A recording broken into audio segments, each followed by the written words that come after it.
രണ്ട് സംഖ്യകളുടെ തുകയുടെ വർഗം അവയുടെ ഗുണനഫലത്തിൻ്റെ 4 മടങ്ങാണ്. സംഖ്യകൾ തമ്മിലുള്ള അംശബന്ധം കാണുക. നമുക്ക് രണ്ട് സംഖ്യകൾ അതിൻ്റെ തുകയുടെ വർഗം എന്ന് പറയുന്നത് അവയുടെ ഗുണനഫലത്തിൻ്റെ 4 മടങ്ങാണ് എന്ന് പറഞ്ഞിട്ടുണ്ട്. നമ്മൾ സംഖ്യകൾ തമ്മിലുള്ള റേഷ്യോ ആണ് കാണുന്നത്. അപ്പോൾ രണ്ട് സംഖ്യകളാണ്. നമുക്ക് ഈ സംഖ്യകൾ എ ബി എന്ന് എടുക്കുക. ഇനി എന്താ സംഖ്യകളുടെ തുകയുടെ വർഗം, അതായത് സംഖ്യകൾ കൂട്ടിയിട്ട് സ്ക്വയർ കാണുക. എന്താണ് A plus B whole square. ഇപ്പോൾ സംഖ്യകളുടെ തുകയുടെ വർഗം എടുത്തു. വർഗം എന്ന് പറയുന്നത് എന്തിനു തുല്യമാണ്?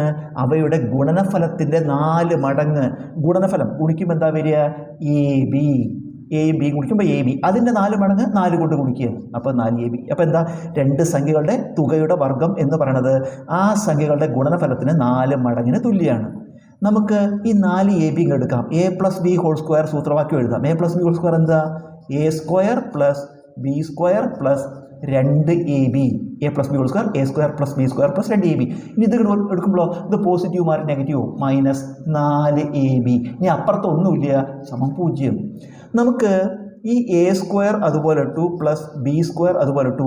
2ab minus 4ab. 2 4 കുറച്ചാൽ എന്ത് വരും? Minus 2ab. 2ab 4ab കുറച്ചാൽ മൈനസ് 2ab സമം 0. ഇത് നോക്കൂ, സൂത്രവാക്യം എന്താ? A square plus B square minus 2ab. എന്താ സൂത്രവാക്യം? A minus B whole square ആണ്. അപ്പോൾ A minus B whole square സമം 0. A minus B whole square 0 ആണെങ്കിൽ എ മൈനസ് ബിയും 0 ആയിരിക്കും. A minus B whole square 0 ആവണമെങ്കിൽ എ മൈനസ് ബിയും 0 ആയിരിക്കും. 0ൻ്റെ വർഗ്ഗമാണല്ലോ 0. എ മൈനസ് ബി 0 ആണെങ്കിൽ ഈ ബി അങ്ങോട്ട് എടുത്ത് നോക്കൂ, എ സമം ബി എന്നർത്ഥം അല്ലേ? എയും ബിയും കൂടി കുറച്ചാൽ 0 കിട്ടണമെങ്കിൽ എയും ബിയും തുല്യമാണ്.